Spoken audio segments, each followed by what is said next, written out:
आज हम बात करेंगे गीता के कुछ चुनिंदा उपदेशों के बारे में जो कि हमें अपने जीवन में अपनाने की जरूरत है ताकि हम अपने जीवन को सुंदर बना सकें।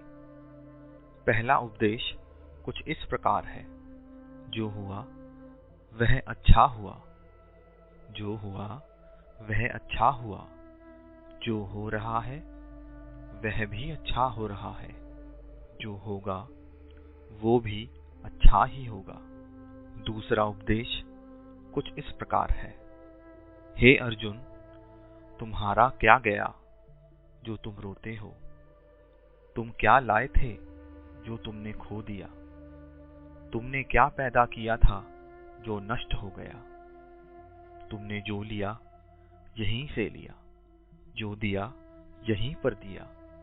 जो आज तुम्हारा है कल किसी और का होगा, क्योंकि परिवर्तन ही संसार का नियम है।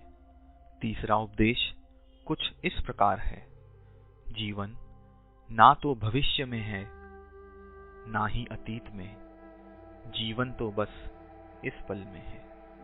चौथा उपदेश कुछ इस प्रकार है, जन्म लेने वाले के लिए मृत्यु उतनी ही निश्चित है जितना कि मरने वाले के लिए जन्म लेना। इसलिए जो अपरिहार्य है उस पर शोक नहीं करना चाहिए। पांचवा उपदेश कुछ इस प्रकार है, कोई भी व्यक्ति जो चाहे बन सकता है, कोई भी व्यक्ति जो चाहे बन सकता है यदि वह व्यक्ति एक विश्वास के साथ इच्छित वस्तु पर लगातार चिंतन करे। छठा उपदेश कुछ इस प्रकार है, मैं सभी प्राणियों को एक समान रूप से देखता हूं। मेरे लिए ना कोई कम प्रिय है ना ही ज्यादा, लेकिन जो मनुष्य मेरी प्रेम पूर्वक आराधना करते हैं वो मेरे भीतर रहते हैं और मैं उनके जीवन में आता हूं। सातवां उपदेश कुछ इस प्रकार है, मनुष्य अपने विश्वास से निर्मित होता है। मनुष्य अपने विश्वास से निर्मित होता है, जैसा वह विश्वास करता है वैसा वह बन जाता है। आठवां उपदेश कुछ इस प्रकार है, फल की अभिलाषा छोड़कर कर्म करने वाला ही अपने जीवन को सफल बनाता है। नौवां उपदेश कुछ इस प्रकार है, क्रोध से भ्रम पैदा होता है, क्रोध से भ्रम पैदा होता है, भ्रम से बुद्धि व्यग्र होती है।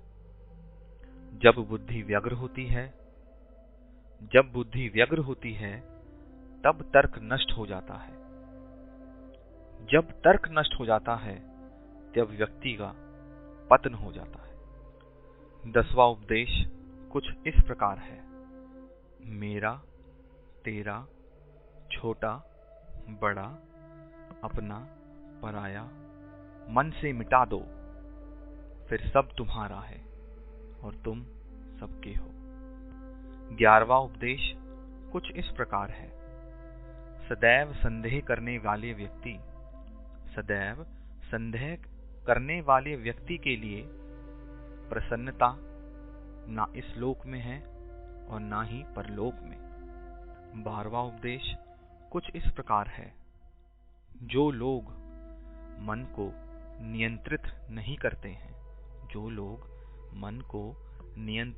करते हैं उनके लिए वह शत्रु के समान काम करता है। 13वां उपदेश कुछ इस प्रकार है, नरक के 3 द्वार होते हैं, वासना, क्रोध और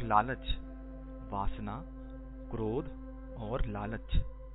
14वां उपदेश कुछ इस प्रकार है, हे अर्जुन, हम दोनों ने कई जन्म लिए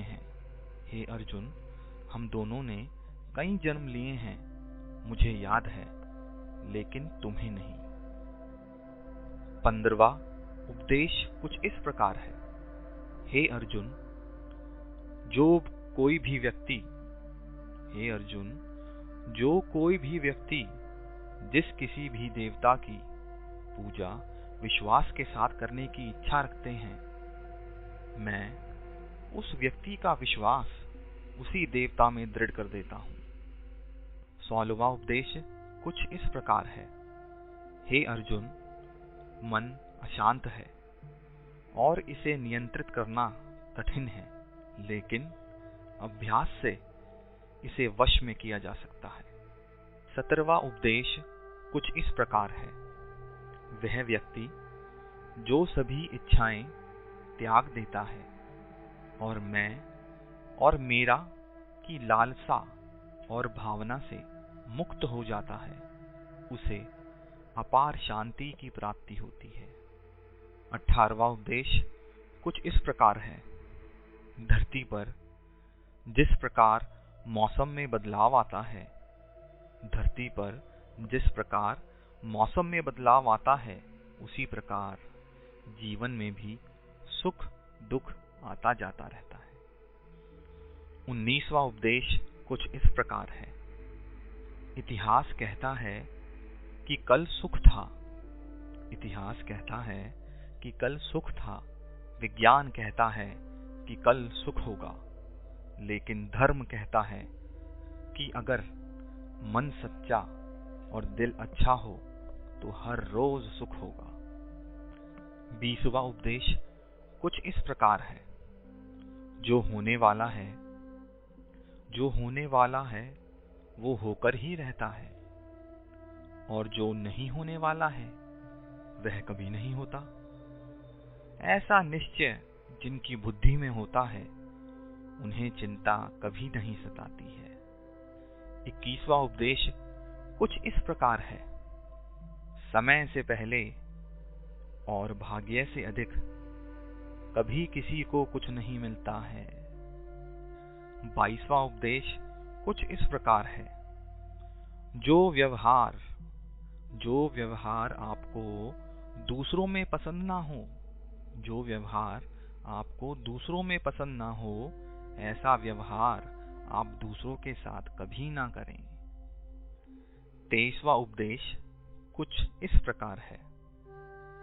जब जब इस धरती पर पाप, अहंकार और अधर्म बढ़ेगा, तो उसका विनाश कर पुण्य धर्म की स्थापना करने हेतु मैं अवश्य अवतार लेता रहूंगा।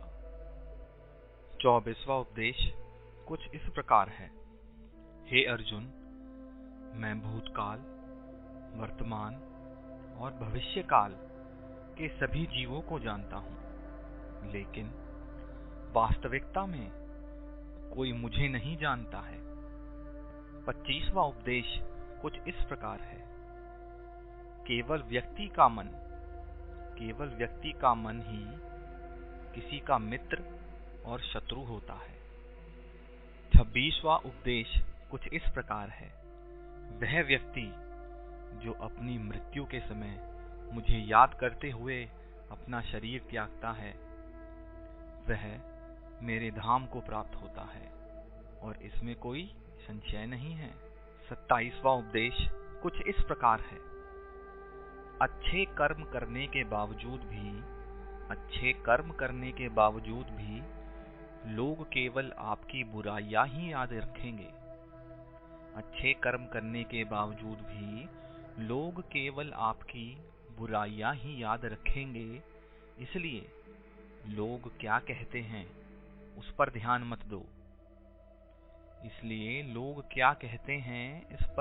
मत दो। तुम अपना काम करते रहो। 28वां उपदेश कुछ इस प्रकार है। मनुष्य को परिणाम की चिंता किए बिना लोभ, लालच और निस्वार्थ और निष्पक्ष होकर अपने कर्तव्यों का पालन करना चाहिए। 29वां उपदेश कुछ इस प्रकार है। मानव कल्याण ही भगवद गीता का प्रमुख उद्देश्य है, इसलिए मनुष्य को अपने कर्तव्यों का पालन करते समय मानव कल्याण को प्राथमिकता देनी चाहिए। 30वां उपदेश कुछ इस प्रकार है। मनुष्य को जीवन की चुनौतियों से भागना नहीं चाहिए और ना ही भाग्य और ईश्वर की इच्छा जैसे बहानों का प्रयोग करना चाहिए। 31वां उपदेश इस प्रकार है। परिवर्तन ही संसार का नियम है। एक पल में हम करोड़ों के मालिक हो जाते हैं और दूसरे ही पल हमें लगता है कि हमारे पास कुछ भी नहीं है। 32वां उपदेश इस प्रकार है। अपने आप को भगवान के प्रति समर्पित कर दो, यही सबसे बड़ा सहारा है। जो कोई भी इस सहारे को पहचान गया वह डर, चिंता और दुखों से आजाद रहता है। 33वां उपदेश कुछ इस प्रकार है। ना तो यह शरीर तुम्हारा है और ना ही तुम इस शरीर के मालिक हो। यह शरीर 5 तत्वों से बना है: आग, जल, वायु, पृथ्वी और आकाश। एक दिन यह शरीर इन्हीं 5 तत्वों में विलीन हो जाएगा। 35वां उपदेश कुछ इस प्रकार है। जब इंसान अपने काम में आनंद खोज लेते हैं तब वे पूर्णता प्राप्त करते हैं। 36वां उपदेश कुछ इस प्रकार है। तुम क्यों व्यर्थ में चिंता करते हो? तुम क्यों भयभीत होते हो? कौन तुम्हें मार सकता है? आत्मा ना कभी जन्म लेती है और ना ही कभी उसे कोई मार सकता है। ये ही जीवन का अंतिम सत्य है। 37वां उपदेश कुछ इस प्रकार है। हे अर्जुन, मैं धरती की मधुर सुगंध हूँ, मैं अग्नि की ऊष्मा हूँ, सभी जीवित प्राणियों का जीवन और सन्यासियों का आत्म संयम भी मैं ही हूँ। 38वां उपदेश कुछ इस प्रकार है। मन की गतिविधियों, होश, श्वास और भावनाओं के माध्यम से भगवान की शक्ति सदा तुम्हारे साथ है। 39वां उपदेश कुछ इस प्रकार है। हे अर्जुन, प्रबुद्ध व्यक्ति के लिए गंदगी का ढेर, पत्थर और सोना सभी समान है। 40वां उपदेश कुछ इस प्रकार है। हे अर्जुन, बुद्धिमान व्यक्ति को समाज कल्याण के लिए बिना आसक्ति के काम करना चाहिए।